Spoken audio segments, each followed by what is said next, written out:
Good morning students. Hindi की कक्षा में आप सभी का स्वागत है।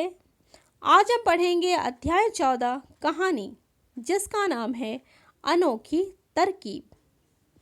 बहुत पुरानी बात है, एक अमीर व्यापारी के यहाँ चोरी हो गई। बहुत तलाश करने के बावजूद भी सामान न मिला और न ही चोर का पता चला। तब अमीर व्यापारी शहर के काजी के पास पहुंचा और चोरी के बारे में बताया। सब कुछ सुनने के बाद काजी ने व्यापारी के सारे नौकरों और मित्रों को बुलाया। जब सब सामने पहुंच गए तो काजी ने सबको एक एक छड़ी दी। सभी छड़ियां बराबर थीं, ना कोई छोटी ना बड़ी। तो एक बार एक अमीर व्यापारी के घर चोरी हो जाती है और बहुत तलाश करने के बावजूद ना तो चोरी का सामान मिलता है और ना ही चोर का पता चल पाता है। तब अमीर व्यापारी परेशान होकर के शहर के काजी के पास पहुंचता है और उसे अपने घर में हुई चोरी के बारे में बताता है। सब कुछ सुनने के बाद काजी व्यापारी के सारे नौकरों और मित्रों को सामने बुलवाते हैं। सामने पहुंचने पर काजी सबके हाथ में एक एक छड़ी देते हैं और सभी छड़ियां बराबर होती हैं, ना कोई छोटी ना कोई बड़ी। छड़ी देखकर सबको बहुत हैरानी हुई कि इस छड़ी से किसी की चोरी कैसे पकड़ी जा सकती है। और हर व्यक्ति एक दूसरे की तरफ देखने लगा कि यह छड़ी किसी तरह चोर पकड़ती है। अभी सब एक दूसरे की तरफ देख ही रहे थे, तभी सबको छड़ी देने के बाद काजी बोला, इन छड़ियों को आप सब अपने अपने घर ले जाएं और कल सुबह वापस ले आएं। इन सभी छड़ियों की खासियत यह है कि यह चोर के पास जाकर के एक उंगली के बराबर अपने आप बढ़ जाती है और जो चोर नहीं होता है उसकी छड़ी ऐसी ही रहती है, न बढ़ती है और न घटती है। इस तरह से मैं चोर और बेगुनाहों की पहचान कर लेता हूँ।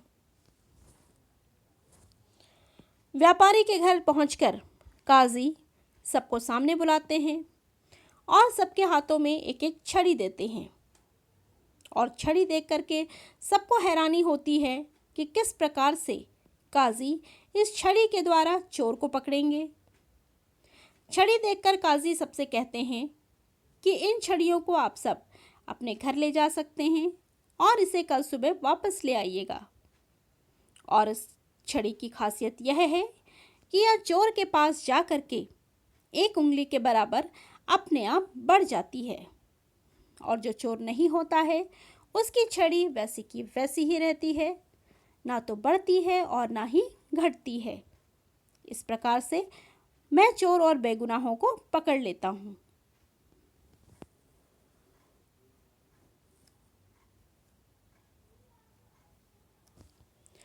काजी की बात सुनकर सभी अपनी अपनी छड़ी लेकर अपने अपने घर चल दिए।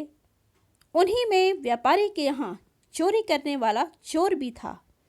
जब वह अपने घर पहुंचा तो उसने सोचा, अगर कल सुबह काजी के सामने मेरी छड़ी एक उंगली बड़ी निकली तो वह मुझे तुरंत पकड़ लेंगे। फिर न जाने वह सबके सामने कैसी सजा दे। इसलिए क्यों ना इस विचित्र छड़ी को एक उंगली काट दिया जाए ताकि काजी को कुछ भी पता ही न चले। चोर यह सोचकर बहुत खुश हुआ और फिर उसने तुरंत छड़ी को एक उंगली के बराबर काट दिया। फिर उसे घिस घिस कर ऐसा कर दिया कि पता ही न चले कि वो कट गई है। अपनी इस चालाकी पर चोर बहुत खुश हुआ और खुशी खुशी चादर तानकर सो गया। सुबह चोर अपनी छड़ी लेकर खुशी खुशी काजी के यहाँ पहुंचा। वह पहले से काफी लोग जमा थे। सब अपनी अपनी छड़ी हाथ में लेकर खड़े थे। चोर भी उनके साथ खड़ा था। काजी एक एक कर सबकी छड़ी देखने लगे। जब चोर की छड़ी देखी तो वह एक उंगली छोटी पाई गई। उसने तुरंत चोर को पकड़ लिया। चोर गिड़गिड़ाने लगा और दया की भीख मांगने लगा। काजी ने उससे व्यापारी का सारा माल निकलवा लिया और चोर को जेल में डाल दिया। सभी काजी की इस अनोखी तरकीब की प्रशंसा कर रहे थे। तो इस प्रकार से हम इस कहानी से यह सीख सकते हैं कि बुद्धि और विवेक के बल पर हम बड़ी से बड़ी कठिनाइयों पर भी विजय पा सकते हैं। धन्यवाद।